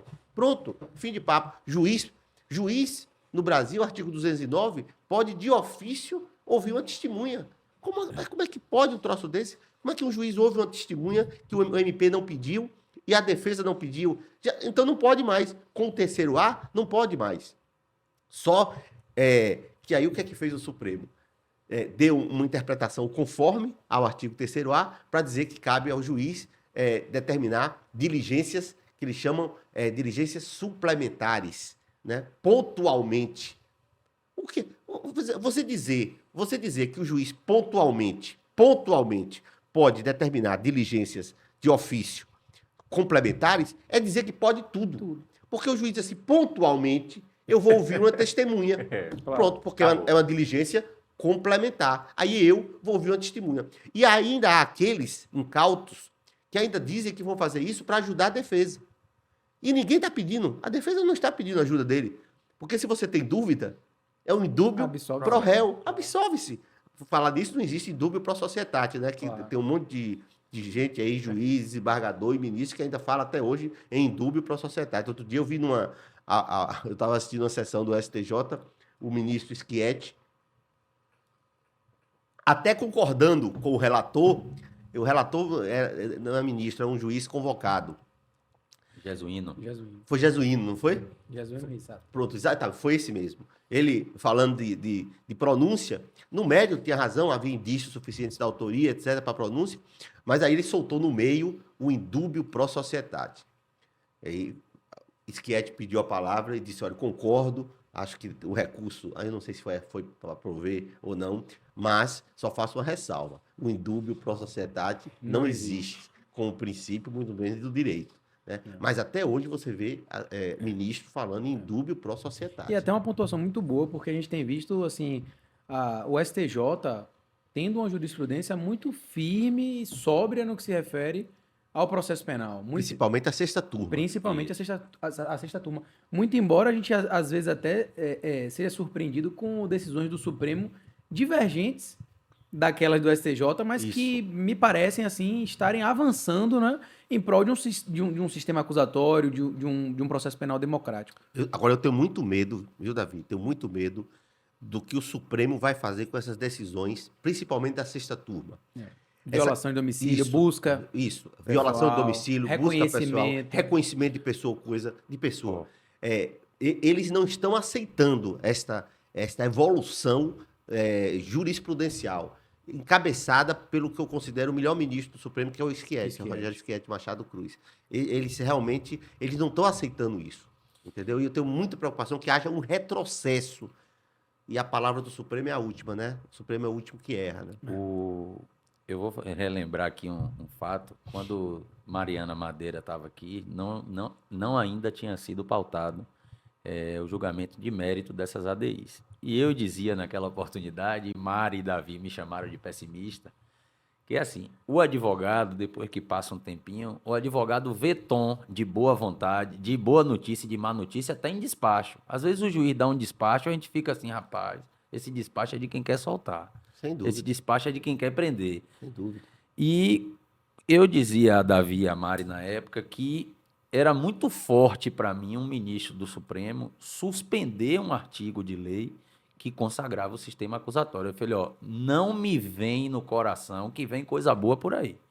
Porque você dá uma liminar num artigo de lei que consagra o sistema acusatório no processo penal, isso diz muito. É muito mais do que uma simples decisão monocrática, porque você já se coloca, sem informar o amplo contraditório tudo, contra a consagração do sistema acusatório. Eu falei, ó, isso é uma nota inquisitória muito grave, ao meu ver. Eu não acho que vem boa coisa daí.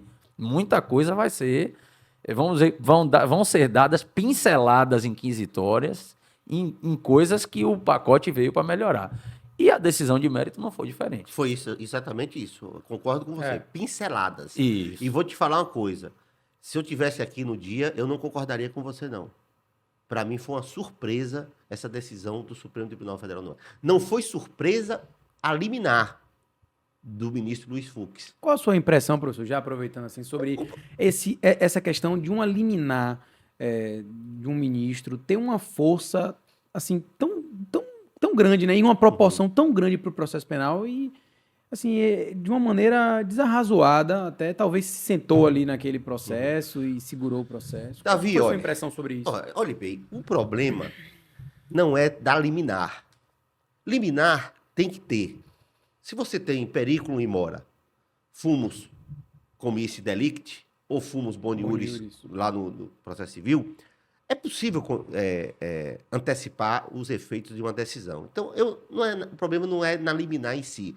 Por exemplo, você pode dizer assim, havia urgência naquela liminar porque você tinha um artigo 20 na lei, no pacote anticrime, acho que é artigo 20, que, salvo engano, dizia que o juiz das garantias Tinha que ser devia ser implementado em 30 dias, 180, 30, 180 dias. era algo assim, estava Acho que lá. era o 3D, eu não me lembro agora exatamente, mas estava lá. Não era 3D, não. É um artigo 20, rapaz. É o 20? Eu acho, da lei. Salvo engano. Estabelecer o prazo. Um prazo, né?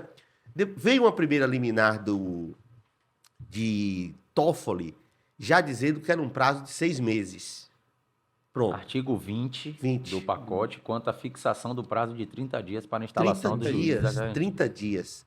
Convenhamos que em 30 dias... É muito pouco, né? Muito pouco. Como é que em 30 dias o tribunal vai organizar um juiz das garantias? É impossível. A grande maioria das comarcas da Bahia, por exemplo, outro dia foi um advogado que me disse, não tem juiz. Verdade. Então, teria que ter 2 juízes, fazer rodízio. Então, 30 dias é muito pouco. Então, tinha que ter uma liminar para suspender a eficácia, por exemplo, desse artigo. Mas não, como você disse, colocar em cima, ou colocar na gaveta e não julgar. Então, a liminar, ela precisa, é necessário que a gente entenda que ela, às vezes, é necessária, né? Era bom que também se desse tanta liminar em habeas corpus, né? E liminar em habeas corpus é quase uma ficção. Não saiu um relatório Fux, eu acho que não concedeu um, ou foi conceder um habeas corpus É no verdade, ano. eu vi isso. Mas não esqueçamos, né? E aqui não há nenhuma falta de respeito com o ministro Fux. Claro. Não esqueçamos que ele, de origem, sempre foi um processualista Civil. Tem curso de processo civil. Entendeu bem? Então, ainda que inconscientemente, ele pensa como um processualista civil. Com certeza. Então, essa liminar demorou muito para ser apreciada. Você tem que conceder a liminar, mas tem que ter uma norma regimental dizendo, olha, em 30 dias tem que trazer o processo para ser julgado. Você veja quantos anos ficou esse artigo 3º A suspenso, o 3º B e seguintes. Quantos anos? 3 anos, eu acho? Por aí, 3 anos. E para depois ter essa decisão dessa, entendeu? A questão dessas decisões monocráticas é muito complexa, não é fácil. Não é fácil. Porque você dá a um juiz, a um ministro, a capacidade de tomar uma decisão que envolve, por exemplo, a influência em outro poder. Essa é uma pergunta até que a gente queria lhe fazer, professor, quando a gente estava conversando, mais ou menos pensando, né, do que a gente iria tratar aqui. Como é que o senhor enfrenta essa questão hoje de algumas decisões, claro, sem ser alvo de crítica a ministro tal ou qual, Em mas tese. em tese ali, algumas decisões do Supremo que invadem, de certa forma ali, a competência do Legislativo, como talvez, né? Porque nós tivemos uma lei que tramitou no Congresso, foi efetivamente ali Sofreu o processo legislativo. aprovada, promulgou-se a lei. E aí você chega, depois da promulgação da lei, uma reapreciação do Supremo que a suspende. Então, há, de certa forma, em alguns pontos, uma usurpação do Poder Judiciário no Poder Legislativo. Como é que o senhor enfrenta essa questão? O senhor entende? Isso é o seguinte. A gente tem que entender o seguinte. Até onde vai o controle de constitucionalidade das leis, que é feita pelo Supremo, até onde vai e a partir de onde começa o ativismo judicial. E esta linha divisória que Calmon, com a genialidade dele, já previa que ia acontecer, Calmon já previa que ia acontecer, está escrito inclusive no livro dele, Direito, Poder e Justiça, diante da Constituição Federal, né? Então, diante da enormidade de normas constitucionais, um dia isso ia começar a acontecer. Porque, veja, você também não pode retirar do Supremo Tribunal Federal o seu papel de corte constitucional. Claro. Se você tem uma lei que é inconstitucional, o Supremo tem que dizer, ou dar uma interpretação conforme, com redução de texto, sem redução de texto. Agora, o problema é até onde ele pode fazer isso e, ultrapassando este limite, usurpar uma competência que é de outro poder. E nós estamos num regime democrático. Eu me lembro, por exemplo, vocês também lembram, claro, quando começou a se discutir a questão da prerrogativa de foro. Era até um deputado federal, era uma questão concreta. Onde é que essa prerrogativa de função, ela é para qualquer crime ou ela tem que ser para crimes cometidos no exercício da função e durante o exercício da função? O que é que disse o Supremo? Bom, só tem prerrogativa de foro quem cometer crime relacionado com o exercício da função e durante o exercício dessa função. Pronto.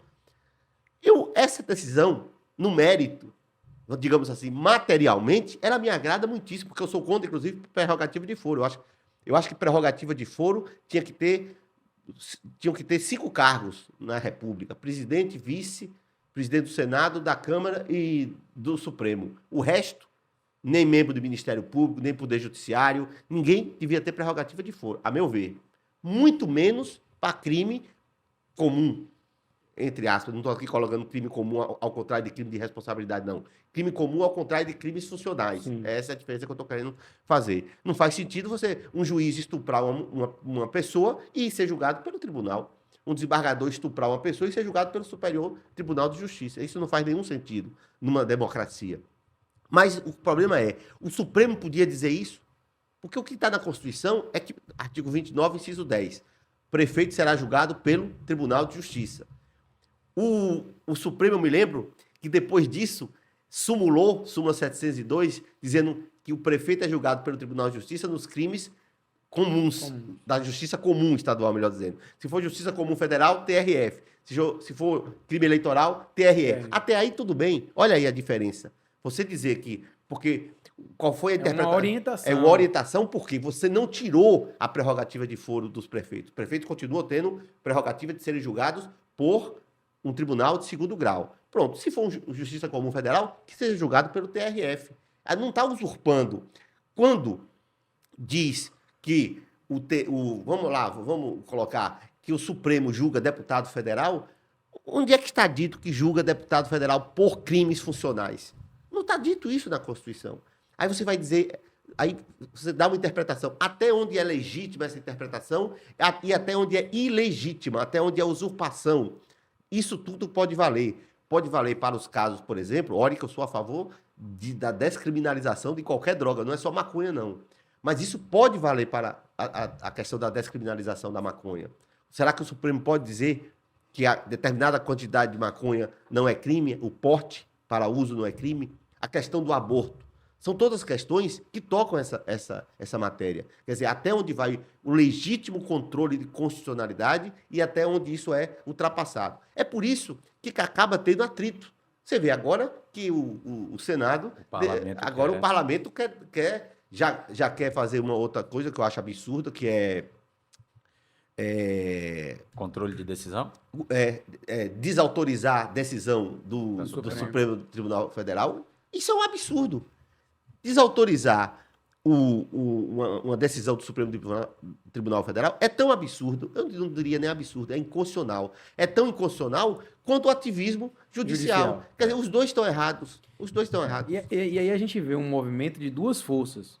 Né? Se você observar, dentro do Congresso, uma força impulsionando a questão da possibilidade de derrubada ou não de uma decisão do Supremo, e a outra força que nasce, que me parece, no cenário político, que estão sendo postas em um mesmo momento, justamente para uma delas cair e a outra prevalecer, que é a do mandato no Supremo Tribunal Federal ter apenas 15 anos. Isso. Qual é a sua impressão até sobre isso, professor? Olha, a princípio, eu não concordo com o mandato de ministro do Supremo Tribunal Federal. Isso acontece em grande parte de cortes constitucionais europeias. Eu não concordo.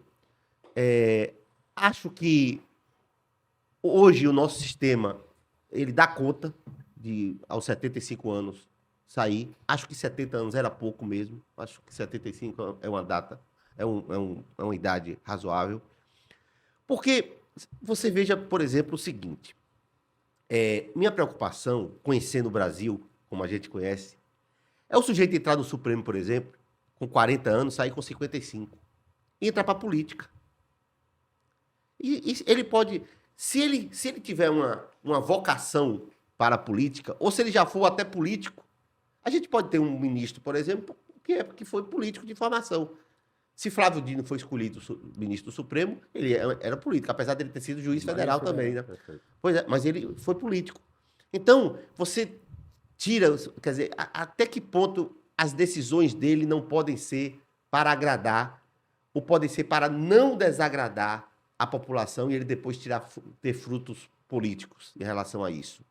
Ou até entrar para a advocacia com 60 anos, com 55 anos, com 50 anos. Então, eu tenho essa preocupação de você estabelecer mandatos para ministro. Né? Não é uma opinião assim que eu diria formada, né? Mas eu, a princípio, acho que... Agora, se colocar mandato para ministro, eu acho que vai ser... Porque essa questão do controle da decisão da Corte Suprema, na hora que aprovar a PEC, o Supremo vai dizer que é inconstitucional. Na hora. Mas aí não tem chance nenhuma. Mas a questão do mandato eu acho mais difícil. É por isso que eu acho que é um jabuti para passar... Para colocar outro. Isso. Exatamente. É a minha análise assim que eu pensei. Eles estão dizendo assim, vamos perder uma, mas a outra a gente ganha. O jogo de barganha. Essa aqui perde, mas a outra a gente... É verdade. Coloca uma proposta aos olhos da maioria como absurda, que é fazer um controle das decisões do Supremo. E eu acho que a questão do mandato do Supremo hoje a nível popular, que aí é a função da Casa Legislativa mesmo, atender ao anseio popular, vai ter força, né? Porque você entra numa discussão de limitação de poder a uma pessoa. Eu penso que o mandato ele tem pontos negativos e positivos, mas a despeito das cortes europeias terem mandato, nos Estados Unidos não tem. Lá não tem nem idade. Você só deixa de ser ministro da Suprema Corte quando morre. Não tem idade? Não sabia, não tem não. Lá, enquanto você não morrer ou tiver uma incapacidade grave, você é ministro da Suprema Corte. Lá não tem idade, não. Eu acho que é um ponto realmente de muito estudo e debate. Talvez a gente não esteja ainda preparado. Eu, pelo menos, assim...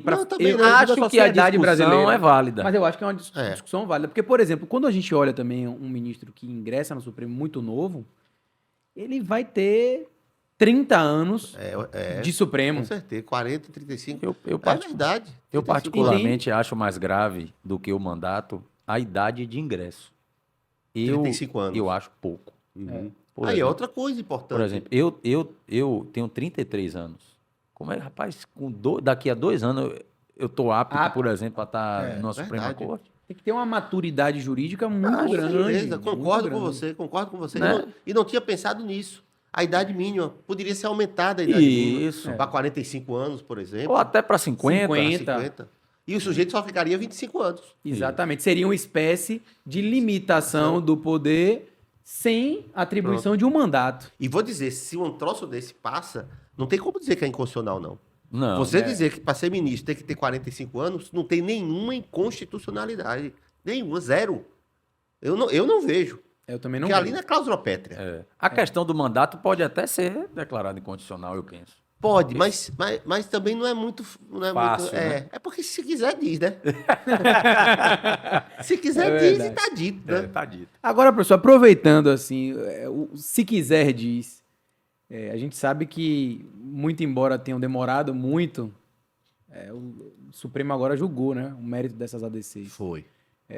Reafirmando alguns pontos importantíssimos para um alinhamento ali do processo penal para um viés mais democrático, mas, de outro lado, talvez para mim e para o senhor, né, Joel já tinha uma Eu não esperava uma visão, coisa boa, não. pessimista. era um pessimismo aí, retirando alguns pontos importantes, talvez até de extrema necessidade, e que foram cruciais ali no pacote, na minha visão. Então, como é que o senhor analisa essa decisão de mérito do Supremo Tribunal Federal em relação ao pacote anticrime? E quais pontos, na sua visão, mais sensíveis que foram reafirmados e que foram, de certa forma, rechaçados pelo Certo. Supremo? Olha, vamos dizer assim. A primeira coisa foi dizer que o artigo 3º-B, isso é o mais importante, é constitucional. Porque o pior dos mundos seria dizer que o juiz das garantias era inconstitucional. Não disse. Mas isso não foi tudo. Porque depois de ter dito que é inconstitucional, que é constitucional, eu até escrevi um texto que eu digo assim, crônica de uma morte anunciada. Por você. Por você. Crônica de uma morte Se tivesse anunciada. sido depois, era crônica de uma morte anunciada por Joel Mendes. Pronto. Então, porque o que fizeram com o juiz das garantias, acabaram todo o espírito do juiz das garantias. Tudo. No mínimo, arrancaram a perna. do juiz da garantia. Pra ser otimista. O 3º-A já começou. Eles já manipularam o 3º-A. Aqui com todo respeito, tá? Eles manipularam o 3º-A por quê? Porque quando o 3º-A diz que o processo penal brasileiro terá estrutura acusatória, vedando-se, proibindo-se a iniciativa do juiz na fase investigatória e a substituição da atividade probatória pelo juiz, porque o cerne do princípio, se é que pode falar em cerne de princípio, mas o que caracteriza o princípio acusatório, o que é de mais importante, além da imparcialidade do juiz, é o alheamento, o afastamento do juiz da gestão da prova. Você tem que tirar o juiz da prova, da iniciativa probatória. Você não pode, num país de matriz acusatória, um juiz não pode, de ofício, ouvir uma testemunha, determinar a juntada de um documento. Isso não pode. Então, aí o que é que eles fizeram? Tá bom, o artigo 3º-A é constitucional, mas nada impede que pontualmente, nós sabemos, né, a nossa mentalidade inquisitória é como Jacito diz, né? Não basta mudar a lei. Olha aí a prova de que não basta mudar a lei. A lei mudou. Tem lá o artigo 3º-A. Aquele artigo ali é perfeito. É para mostrar a qualquer um fora do Brasil. Agora, vai dizer o que é a Suprema Corte Brasileira disse desse artigo 3º-A. Pontualmente, o juiz pode determinar de ofício diligências complementares. Então, isso acabou com o artigo 3º-A. Acabou com... Por quê? Porque isso permitiu que o juiz tenha gestão da prova. Pronto. Então, o princípio acusatório já está maculado. Esse foi uma questão grave. Quando falou de juiz das garantias, né? Vamos lá.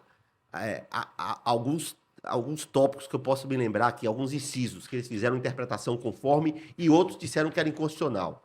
Se eu esquecer algum, vocês até podem me cobrar. Mas, por exemplo, uma coisa importantíssima que eu não sei qual era exatamente o artigo, se era terceiro D, enfim, que diz que os autos do juiz das garantias não acompanham o O processo. processo. Isso é uma coisa que há muitos anos a doutrina, parte da doutrina já diz. Inquérito policial acompanhar processo é uma excrescência. Juiz não pode ler inquérito policial. Eu vou te falar uma coisa, não gosto muito de dizer minha experiência. Eu, como procurador de justiça, eu não leio inquérito policial.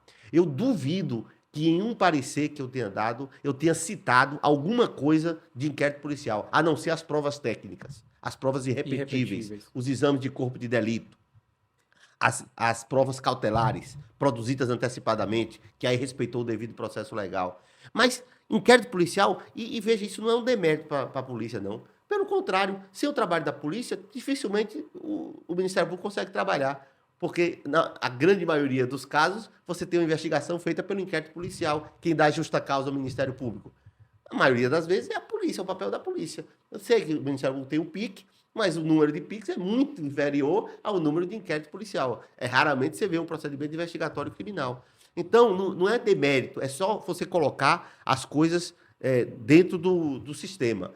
Inquérito policial é peça inquisitiva. Não tem contraditório, não tem ampla defesa, não tem devido processo legal. Então, aquilo ali que é produzido não é prova, não é ato de prova. Se não é ato de prova, não pode fundamentar nem parecer do Ministério Público, nem sentença de juiz.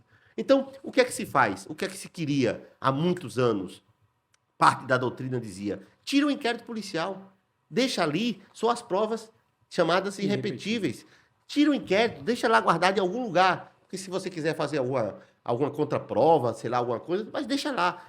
O juiz que vai... O juiz recebeu claro, quando eu digo que o juiz não tem que ler inquérito, é depois que de receber a denúncia, claro. O juiz tem que ler o inquérito para fazer o juízo de admissibilidade. Fez esse juízo de admissibilidade, manda para outro juiz.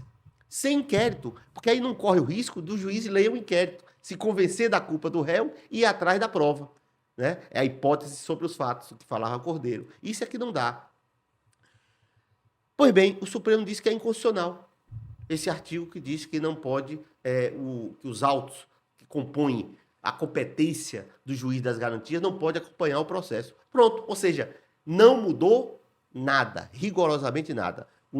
Os autos da investigação criminal, seja um inquérito, seja um PIC do Ministério Público, vão continuar acompanhando o processo e pode acreditar, claro, vocês são experientes, vocês sabem disso, e vão continuar convencendo o juiz da culpa. Se não voluntariamente, se não conscientemente, porque tem uns que não tem nem vergonha e cita mesmo o inquérito policial, inconscientemente.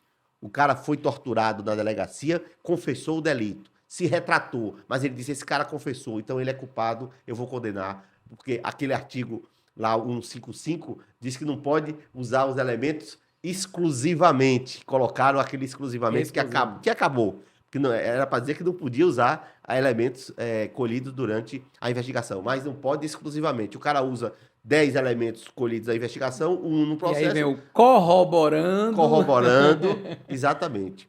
Outro problema grave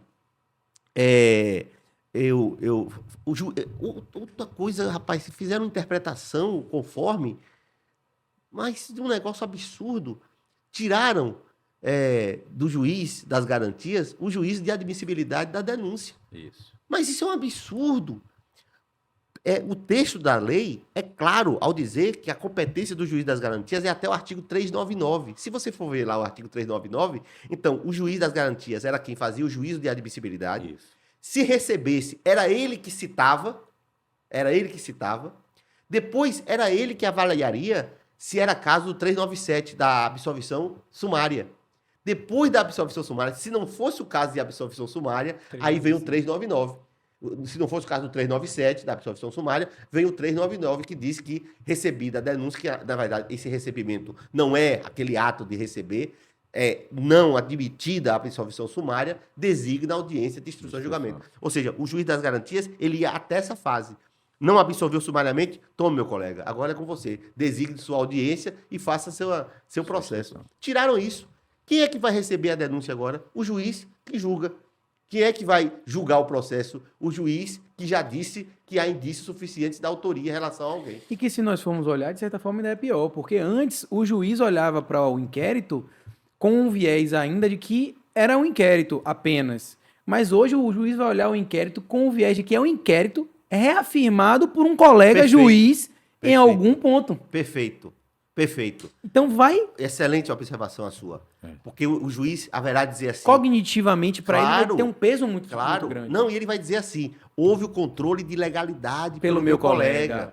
Houve o controle de legalidade. Como se esse controle de legalidade impedisse a contaminação. Não impede a contaminação. O controle de legalidade é importante de qualquer investigação criminal. Uma coisa interessante que eu achei da decisão do Supremo foi determinar que eu a acho remessa dos PIX para a justiça. Acho que em 30 dias. Isso. Em 30 dias. Isso é importante. Fazer o controle da investigação. Claro, a investigação não é inquérito. Investigação criminal não é sinônimo de inquérito policial. Investigação criminal pode ser o inquérito e pode ser o PIC PIC. também. E o MP vai ter que informar isso, salvo engano, em 30 dias. O artigo do PIC, eu não me lembro assim, o número, mas o que eu colhi da decisão é que a tramitação do PIC será acompanhada do controle de legalidade. Eu não sei se Controle judiciário. Tá certo. Tá certo. Tô, Tá né? certo. Inclusive, estando indiciado preso, a questão da prorrogação, que foi outro equívoco. A lei diz prorrogar uma única vez por 15 dias. Aí vem a decisão e diz que pode fundamentadamente prorrogar. E tem outro também, que é retirar a sanção. A sanção, A que é sanção, a ilegalidade da prisão. Claro, diz que não é. Que o juiz vai avaliar isso fundamentadamente. Não, tem que ter sanção. Olha, se não tiver sanção, prazo impróprio, se não tiver sanção, não vale, não serve. Entendeu? A sanção pode ser, por exemplo, como acontece no direito italiano, é a imprestabilidade. Eu queria ver se tivesse uma norma no Brasil que dissesse assim, se o inquérito policial não terminar em 30 dias, ou em 10 dias indiciado preso, em 10 dias, ou sei lá, na lei de drogas, 30 dias, se não terminar, ele não serve mais para nada. Pronto. Ele não tem mais condições. Não é só soltar o cara, não. Solta o cara e aqueles elementos informativos não perde. É a sanção de inutilidade que os italianos chamam. Eu queria ver se tivesse isso aqui. Mas não vai ter nunca. Não. Porque tiraram a possibilidade da sanção, a possibilidade da prisão ser ilegal. Né? E nesse ponto que nós tocamos aqui, aí a gente pode revisitar aquela discussão do limite do controle de constitucionalidade. Como é que o processo legislativo ele é respeitado? O legislador diz lá quem é o sujeito do processo que tem que fazer o juízo de admissibilidade da denúncia e a Corte Constitucional troca o sujeito. Aí não é controle de constitucionalidade. Não é não. Concordo com você. Concordo. Veja outra coisa. Outra coisa. A questão... Depois a gente volta para o juiz das garantias, mas eu me lembrei agora, não queria me esquecer, que é uma coisa que me toca muito. O artigo 28. O artigo 28 era um daqueles artigos dentro do CPP que mais tangenciavam o sistema inquisitório. Porque colocar o juiz nesse procedimento de arquivamento é absurdo do ponto de vista do princípio acusatório. Não fazia nenhum sentido submeter a promoção de arquivamento ao juiz. Pedir, como era o velho 28, o MP requer ao juiz o arquivamento. Se o juiz aceita, beleza, está arquivado. Se o juiz não aceita, olha que negócio mais louco. Se o juiz não aceita, ele manda lá para cima, para o Procurador-Geral de Justiça, no Ministério Público Estadual, ou para aquela Câmara lá do MPF, Câmara de Coordenação e Revisão, que está lá na Lei Complementar 75. Manda lá para cima. Se lá em cima não se concorda com o arquivamento, volta para outro promotor oferecer denúncia. Quem é que vai fazer o juízo de admissibilidade dessa denúncia? O mesmo juiz. Então isso era um absurdo. Aí vem a lei e dá uma redação ao artigo 28 que me parece perfeita. Me parece perfeita. O que é que faz? O promotor não vai pedir arquivamento a ninguém. O promotor vai promover o arquivamento. Agora ele tem comunicar a autoridade policial, à vítima e ao investigado. E obrigatoriamente, quer a vítima peça ou não, a vítima pode pedir em 30 dias a revisão, a vítima. Mas mesmo que a vítima não peça, ele obrigatoriamente tem que mandar para revisão. Quer dizer, não fica um ato sujeito apenas ao próprio promotor ou promotora. Então, ele manda para o órgão de cúpula, ou o Procurador-Geral de Justiça, como eu disse, ou a Câmara de Coordenação e Revisão. Pronto, era assim que funcionava. Então, eu, promotor, promovi o arquivamento, comuniquei ao delegado, comuniquei à vítima, comuniquei ao investigado. Vou esperar 30 dias. A vítima vai se resignar e pedir para eu mandar lá para cima. Pronto. Aí ela traz as razões dela e eu mando. Se a vítima ainda não fizer nada, eu sou obrigado a mandar. Então, é um ato, a gente pode pegar do direito administrativo, é um ato composto. Tá certo? Vem o Supremo e diz que agora o arquivamento tem que ser submetido ao juiz. O que é submeter o juiz? Submeter o juiz é pedir ao juiz o arquivamento. E demais, deu também outra interpretação, conforme, dizendo que o juiz pode mandar para a instância revisora. A mesma coisa, não concordo não, vou mandar para a ação revisora, para o órgão de cúpula. O órgão de cúpula não concorda, volta para esse mesmo juiz. Quando a denúncia for oferecida, esse mesmo juiz que já disse que não era caso de arquivamento, você acha que ele vai dizer que é caso de rejeição de denúncia por falta de justa causa? Nunca. É impossível. É impossível. Que ficou assim, para assentar que além da vítima ou seu representante legal, vírgula, a autoridade judicial competente também poderá submeter a matéria à revisão. Pronto. E antes disso, você pode ler aí que tem, antes disso, tem que dizer assim, o promotor de justiça deverá submeter a promoção à autoridade judicial. Submeter. Acho que é aqui. Se a gente for olhar para a decisão, o órgão do Ministério Público submeterá sua manifestação ao juiz competente e comunicará à vítima, ao investigado e à autoridade policial, podendo encaminhar os autos para o Procurador-Geral para instância de revisão ministerial, quando houver, para fim de homologação, na forma da lei. Aí o ministro Alexandre de Moraes ficou vencido que queria revisão automática em algumas hipóteses. Exatamente. Se a gente for olhar a decisão, o âmago da decisão, assim, se é que a gente pode dizer isso, na minha visão, é pautado num certo fetiche pelo poder do judiciário, ou um receio de retirar do juiz o poder, porque todos esses pontos, e tudo isso ao fim e ao cabo, sistema acusatório. Tem que degradar as funções do juiz para ser acusatório. Claro. Exatamente. Juiz não pode ser protagonista. E aí você vê o que as decisões do Supremo, no final das contas, elas, no fundo, tocam nesse receio de retirar do juiz o poder. Concordo. E aí há esse limiar violado entre o que é poder do juiz e o que é função do juiz. E aí você confunde a figura do ator processual, juiz e Ministério Público. Nesse ponto, como é que o senhor também enxerga essa questão da inaplicabilidade do juiz das garantias que foi dita isso foi para alguns procedimentos? Olha outra coisa, a gente falando de ativismo. A lei só proíbe o juiz das garantias, não é uma proibição, mas diz que não se aplica às infrações penais de menor potencial ofensivo. É só ler o texto. Por ressalva expressa. Está expressamente ressalvado. Pode-se até compreender, porque lá tem GCRIM, lá tem uma audiência preliminar, lá não tem inquérito policial, lá é um mero termo circunstanciado de ocorrência. Tudo bem, nenhum problema com relação a isso. Agora, de onde é que vem a ideia de que juiz das garantias não pode no procedimento do júri? Mas como que não pode no procedimento do júri? Competência originária. Porque diz que a competência originária é regida pela Lei 8.038/90. Violência doméstica. A 8.038/90 não impede juiz das garantias, pelo contrário. Roma, mas quem é que vai ser juiz das garantias? Um relator. Sorteia um relator, ele vai ser o juiz das garantias, claro, e depois que houver denúncia e que for recebida, redistribui. Simples assim. Simples. É só ter vontade política. Violência doméstica também não faz nenhum sentido, não ter, por mais grave que seja esse delito. Que mais? Júri. E aí diz que cabe na Justiça Eleitoral. Isso, ampliou para a Justiça Eleitoral. Pronto.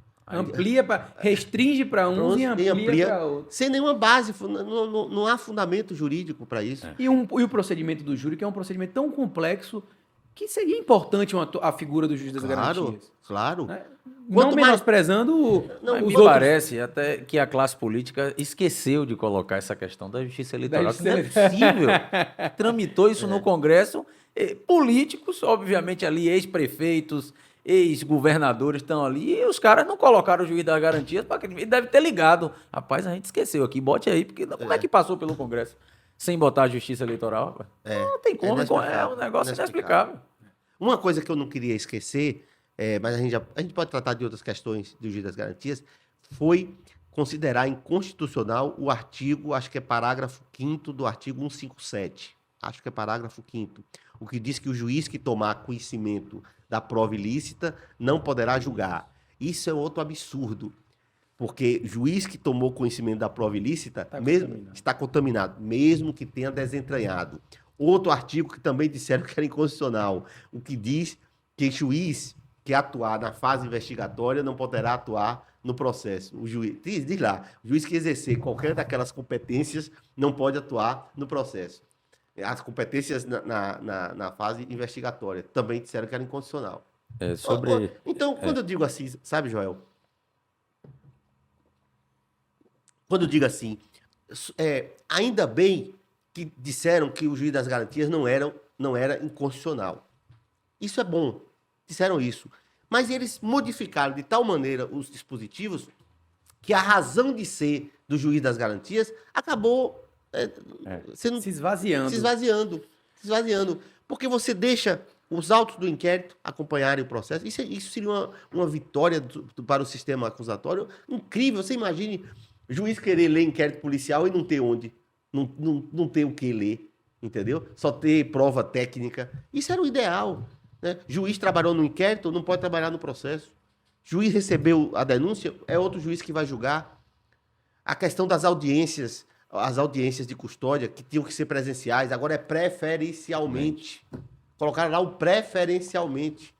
Claro que eu até admito que numa hipótese ou outra, não é questão de ser preferencial. É inviável. Podia dizer excepcionalmente, desde que forma fundamentada. Justificada. Você pode admitir às vezes é melhor o videoconferência do que não ter a audiência, né? A mesma coisa também em relação à audiência de custódia. O prazo da audiência de custódia e a sanção de tornar a prisão ilegal mexeram. Também mexeram. É 24 horas, mas o juiz analisará, eu acho que fala em proporcionalmente. Algo assim. E não tem sanção também, né? Não tem. Se não tem sanção, ninguém cumpre. Ninguém cumpre. Tem um juiz federal aqui na Bahia que toda vez que tem contato com a prova ilícita, ele se declara suspeito. Está perfeito. Perfeito. Até porque as causas de suspeição, lá do 252, 254, aquelas causas não são, a meu ver, taxativas. Você pode se dar para o suspeito por outros motivos. Esse é o grande motivo. Os impedimentos não, que são objetivos, ali é taxativo. Mas suspeição não. Eu acho um cara desse aí um exemplo. Um exemplo. Um juiz que se declara suspeito porque tomou conhecimento da prova. Pronto. Seria perfeito isso aí. Aproveitar que a gente está falando aqui um pouco de prova, elemento de informação, e falar do livro do nosso Eu demorei, mas entreguei. Estava na mão de Joel Mendes, nosso grande amigo aqui, que já esteve conosco. Foi orientado em alguns momentos, né, acadêmicos pelo professor Rômulo. E deu um depoimento bonito aqui sobre a influência do professor Rômulo Moreira na vida dele. Queria indicar para vocês aí, Estândar de Prova e Sentença Penal, um diálogo entre a prática e a teoria. Nosso amigo Luiz Gabriel Batista Neves. Obrigado, meu amigo, pelo presente. É um dos trabalhos de pesquisa mais exaustivos que eu vi. Eu ainda não li o livro todo, mas já li boa parte. Realmente é um trabalho de pesquisa de altíssimo nível. Esse livro ele une a teoria e a prática. Ele mostra empiricamente essa questão do tráfico de drogas, quem é condenado. É uma coisa muito importante, muito bom mesmo. Só para bater o professor Rômulo falou sobre o decreto-lei, né, 201 de 67. E eu tive só para a gente relaxar aqui, mudar a rota do papo 2 minutinhos. Eu tive um caso que o prefeito, no caso, tinha mais de 70. Né? E aí, no meio do processo, o prefeito sai. Falei, porra. Aí fiquei pensando assim, rapaz, o meu cliente era um empreiteiro, né? No caso, tratado de uma obra. Eu falei, rapaz, e se o prefeito, que é a figura central disso, arrolou uma testemunha que era importantíssima aqui para a gente se ver livre desse artigo, acho que era 2º do decreto-lei. Aí fui conversar com um amigo nosso, magistrado Ícaro, né? Eu falei, Ícaro, rapaz, eu acho que quando o prefeito sai do polo passivo, some a justa causa. Não é possível eu me todos. Eu me defender de uma coisa e comecei a exercitar Ícaro, rapaz, olha, a princípio me seduziu, mas deixa eu estudar um pouquinho. Aí eu fui comentar com um estagiário lá do escritório. A melhor resposta quem deu foi ele. Ele fez, doutor, Não vai dar certo isso, não. Não vai dar certo, rapaz. Conversei com o juiz, o cara super preparado, o cara disse que ia estudar, você disse que não vai dar certo. Ele, você é maluco, rapaz. Então, quando o prefeito for denunciado, vai ser uma maravilha se matarem o rapaz. Isso não vai colar, não. Ninguém vai dar, não, que é só matar o prefeito, o processo cai, tudo. Isso não vai dar certo, não. Aí eu falei para ele, rapaz, você me convenceu com esse argumento aí. Rapaz, você veja como são as coisas. Eu nunca imaginei um negócio desse. Vocês lembram, quando no início eu falava que tinha discutido na faculdade com um advogado que não era criminalista, que estava advogando para um prefeito, e que ele disse para mim que eu tinha essa ideia porque eu tinha uma visão de Ministério Público. Lembra que eu disse, porra, mas é um caso desse. É. Eu não sei se é esse o caso, mas é um caso idêntico a esse. O cara era prefeito, foi denunciado pelo Decreto-Lei 201/67, ocorreu a extinção da punibilidade pela idade, e a tese dele é que o corréu, no mesmo crime, porque o corréu só foi denunciado porque o sujeito era prefeito. Isso. Essa é a circunstância elementar que se comunica com o fato de ser prefeito. Como o prefeito teve extinta a punibilidade, reconhecida a extinta a punibilidade, a tese dele é de que o crime desapareceu para o corréu. E o que eu disse a ele, que eu não concordava, porque a conduta existiu e se mantinha, por exemplo, e se o prefeito morrer, extingue a punibilidade pela morte, vai extinguir a punibilidade pelos outros da morte? Mas, rapaz, é um caso idêntico a esse. Idêntico. Agora, Ícaro me deu uma... Rapaz, Ícaro é uma mente brilhante, eu digo. Sem dúvida. E Ícaro me deu, assim... Foi tão complexa a justificativa dele, dizendo que eu estava errado, que eu não consigo nem me lembrar integralmente do que foi que ele disse, mas ele me deu uma explicação tão profunda e brilhante de que não podia assumir, sem negócio de que vão matar o prefeito nem nada, e justamente um pouco enviesado para isso, ele dizia, o fato não desapareceu, não. Não. E eu acho Cada um eu penso, responde no limite da sua conduta e tudo. E eu penso até num ponto assim, o dolo do agente é antecedente. Então, em tese, já ocorreu lá atrás. Claro, a conduta humana, exatamente. e ela é típica. Ela é típica. E outra, a extinção da punibilidade é uma preliminar que atinge uma determinada pessoa, em razão de uma determinada circunstância. Não atinge os outros. Entendeu? Agora, que é uma tese, como você disse aí, sedutora, é uma tese sedutora, entendeu? Agora, professor, em arremate, qual foi a sua impressão sobre esse julgamento de mérito do Supremo nas ADIs? Em arremate, bem objetivamente. Objetivamente, dizendo assim, eu acho você acha positivo, negativo? Eu acho que este julgamento do Supremo Tribunal Federal mostra que a nossa mentalidade inquisitória, especialmente dos membros do Poder Judiciário no Brasil, ela não desaparece facilmente. Não há lei que a faça desaparecer. São décadas e décadas de sistema inquisitório, são décadas e décadas de Código de Processo Penal, 82 anos de mentalidade inquisitória, não de mentalidade, de atividade inquisitória, que o Supremo Tribunal Federal demonstrou que nós não nos livramos disso e que a lei só não adianta. Mudar a lei não adianta, tem que mudar a mentalidade, tem que mudar a cultura inquisitória. E isso começa desde o início pelas bancas de concurso, pelos cursos de carreira jurídica. É assim que começa a fazer. Por exemplo, num curso preparatório para juiz, ou num curso que o juiz toma quando passa no concurso, aqueles cursos preparatórios, dizer, você não é protagonista no processo penal. Você não é super partes.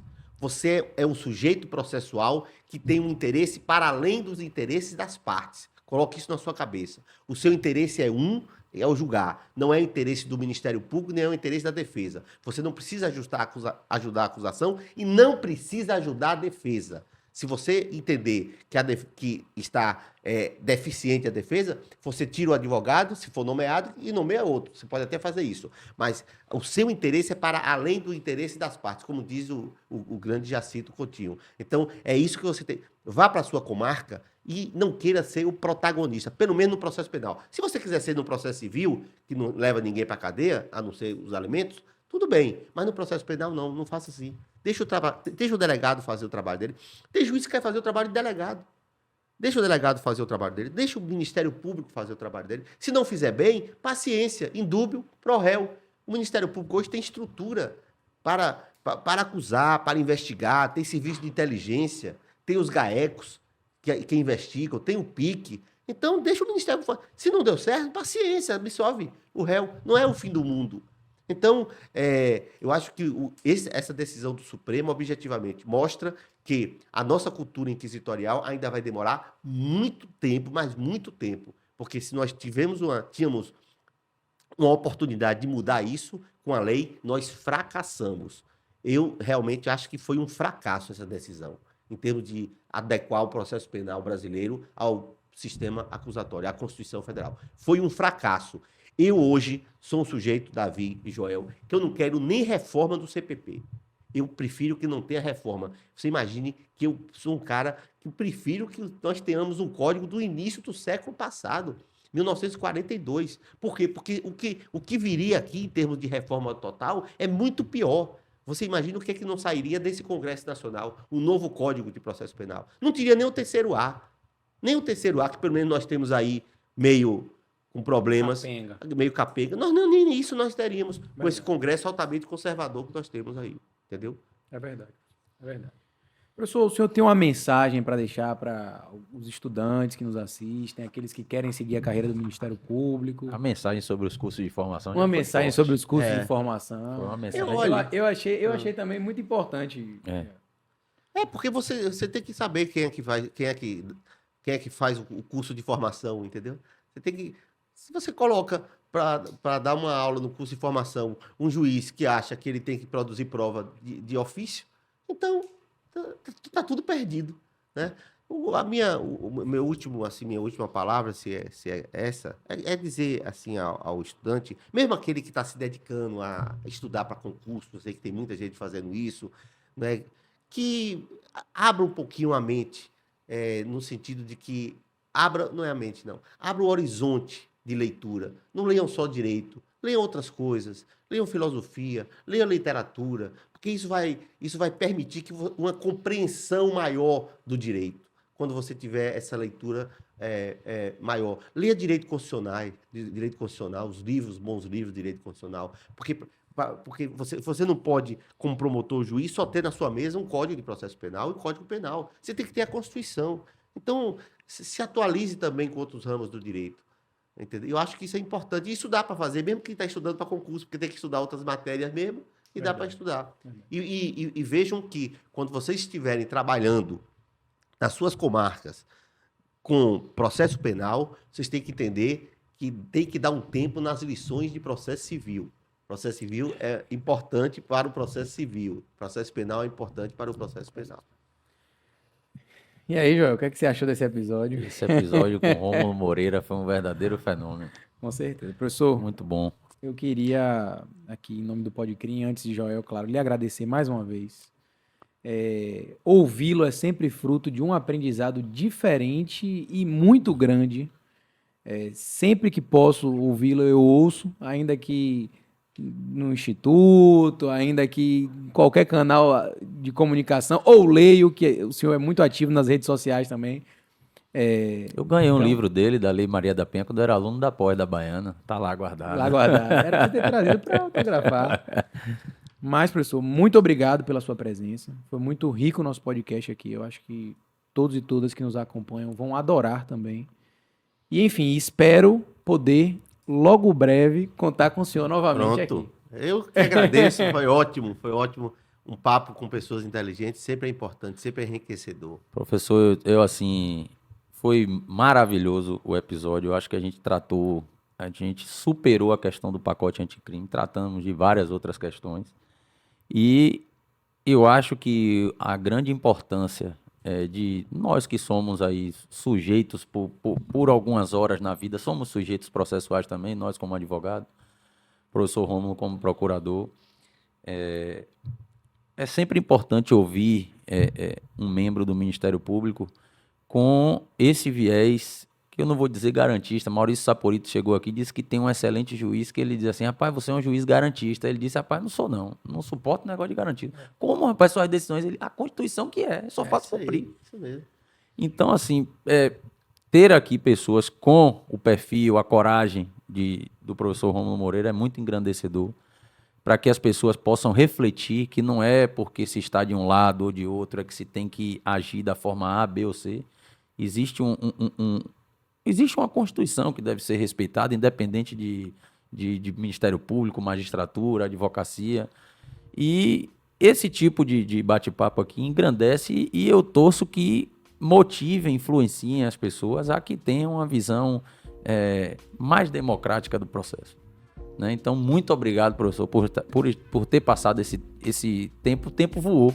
Verdade. São 6h30 já. E o que fica é o nosso agradecimento e eu espero que o senhor volte logo. Eu acho que eu vou marcar um episódio, ele e Luiz Gabriel juntos. Pronto, vai ser ótimo. Vai ser ótimo. Quem sabe falar de standard de prova. Prova, é isso aí. Eu aconselho a ler o livro de Gabriel. Eu lerei, com toda certeza. Mas a todos vocês que nos acompanharam, todos e todas, muito obrigado, um grande abraço e até breve.